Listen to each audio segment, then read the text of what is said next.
គម្រោងបរិស្ថាន PSE ត្រូវបានចាប់ផ្ដើមឡើងនៅក្នុងឆ្នាំ 2022 ដែលមានបេសកកម្មប្រែក្លាយសិស្សានុសិស្សរបស់យើងក្លាយទៅជាអ្នកសកម្មក្នុងការការពារបរិស្ថាននៅក្នុងគម្រោងបរិស្ថានរបស់យើងផ្ដោតទៅលើចំណុចសំខាន់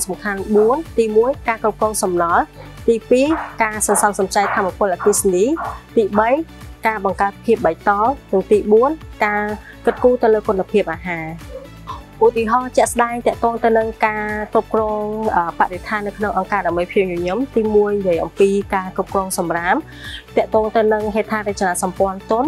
យើងបង្កើតឲ្យមានបទបញ្ញត្តិនៃការគ្រប់គ្រងសំរាមការញែកសំរាមការទុកដាក់សំរាមទៅតាមធុងនានាដើម្បីផ្ដល់ការញែកឲ្យមានប្រសិទ្ធភាព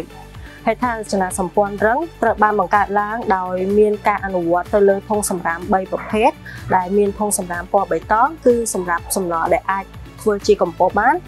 ធុងសំរាមដែលមានពណ៌ខៀវគឺប្រើសម្រាប់ទុកដាក់សំណល់ដែលមិនអាចកែច្នៃបានហើយធុងសំរាមពណ៌លឿងគឺជាសំណល់ទាំងឡាយណាដែលយើងអាចយកទៅកែច្នៃទៅជាផលិតផលផ្សេងៗរយៈពេល4ឆ្នាំនៃការអនុវត្តគម្រោងអ្វីដែលខ្ញុំសង្កេតឃើញមានការផ្លាស់ប្ដូរនោះគឺពីផ្នែកធំទី1គឺប្រធានបទបរិស្ថានត្រូវបានលើកឡើងយកមកពិភាក្សាជាសាធារណៈទាំងលោកគ្រូអ្នកគ្រូបុគ្គលិកនៅក្នុងមណ្ឌលរបស់យើងទី2ការផ្លាស់ប្ដូរអេយ៉ាប័តក្នុងការទុកដាក់សំណល់ពីការដែលអាចប្រើប្រាស់ផ្លាស្ទិកបានដោយសេរីមកទៅជា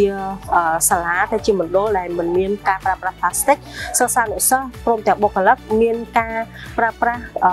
សឹងតែទាំងស្រុងទៅលើដបទឹកដែលអាចប្រើប្រាស់ឡើងវិញ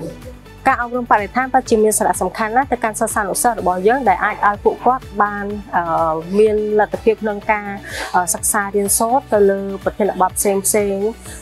ក្នុងការគ្រប់គ្រងបរិស្ថានការការពារបរិស្ថានដូចជាការសកម្មភាពនៅក្នុងសួនច្បារសកម្មភាពការកែច្នៃសំណល់ឡើងវិញការផលិតជាកំប៉ុងជាដើមសិស្សមេត្រីភាពបរិស្ថានឬក៏យើងអាចហៅថាជា Eco Club ពួកគាត់គឺជាក្រុមសិស្សដែលសកម្មទៅលើសកម្មភាពបរិស្ថានយើងបានចងក្រងពួកគាត់ឡើងមកដើម្បីធ្វើសកម្មភាពឆ្លើយតបទៅនឹងតម្រូវការជាក់ស្ដែងនៅក្នុងមណ្ឌលក៏ដូចជានៅខាងក្រៅហើយសកម្មភាពរបស់ពួកយើងជាកន្លងមកគឺមានការថែទាំសួនច្បារការកែច្នៃសំណល់ការចូលរួមវគ្គបណ្ដុះបណ្ដាលផ្សេងៗទាក់ទងទៅនឹងដំណាំលើទឹកដំណាំដែលមានសុវត្ថិភាពការចូលរួមលេងនៅគំនូរតាំងអាកាសធាតុ Climate Flex ក៏ដូចជាចូលរួមនៅក្នុងសកម្មភាពសង្គមនានាដូចជាសកម្មភាពសម្អាតតាមសហគមន៍និងដាំដើមឈើតាមទីសាធារណៈចំណុចបន្ទាប់នៅក្នុងគម្រោងបរិស្ថានរបស់យើងនឹងបង្កើតប្រធានបទថ្មីនិយាយអំពីជីវៈចម្រុះនៃដីដែលជាប្រធានបទប្រចាំឆ្នាំនៅក្នុងឆ្នាំសិក្សា 2025-2026 ហើយយើងនឹងបន្តបញ្ចប់ទៅលើការផ្ដល់ការបណ្ដុះបណ្ដាលទៅលើគំនូរតាំងអាកាសធាតុ Climate Flex ទៅកាន់បុគ្គលិកទាំងអស់នៅក្នុងអង្គការដើម្បីភាពញញឹមនៃកុមារក៏ដូចជាធ្វើការដាក់ស្នាឡើងវិញនៅសំណាវិញ្ញាបនបត្រមេត្រីភាពបរិស្ថាននៃអង្គការដើម្បីភាពញញឹមនៃកុមារទៅកាន់ក្រសួងបរិស្ថានខ្ញុំបានចូលជាសមាជិក Eco Club តាំងពីខ្ញុំចូលរៀននៅក្នុងសាលា PSE ដំបូងហើយមូលហេតុដែលខ្ញុំចូលជាសមាជិក Eco Club នោះទីមួយខ្ញុំគិតថាអាចនឹងខ្ញុំស្រឡាញ់ខាងបរិស្ថានហើយមួយទៀតខ្ញុំចង់ទទួលបាននៅបទពិសោធន៍ថ្មីចំណេះដឹងថ្មីពីបរិស្ថានហើយចង់យល់ដឹងអំពីបរិស្ថានកាន់តែច្រើនហើយមួយទៀតខ្ញុំ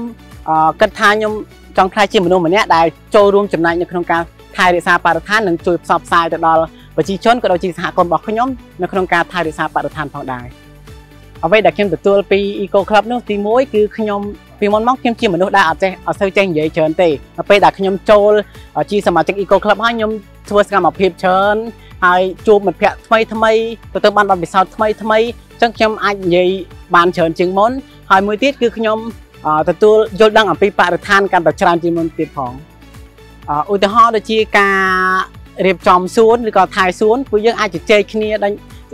នាពីនេះពីនោះដើម្បីមានភាពស្និទ្ធស្នាលជាមួយគ្នាផងដែរហើយមួយទៀតគឺឧទាហរណ៍ដូចជាសកម្មភាពខាងក្រៅការរើសសម្រាមនៅតាមសហគមន៍ការសម្អាតសម្រាមគឺពួកយើងធ្វើដោយសប្បាយចិត្តមានភាពរីករាយធ្វើចេញពីចិត្តអ្វីដែលខ្ញុំចូលចិត្តខ្លាំងបំផុតគឺការសម្អាតសហគមន៍ទី1គឺយើងមានឱកាសក្នុងការផ្សព្វផ្សាយនិងធ្វើជាគំរូដល់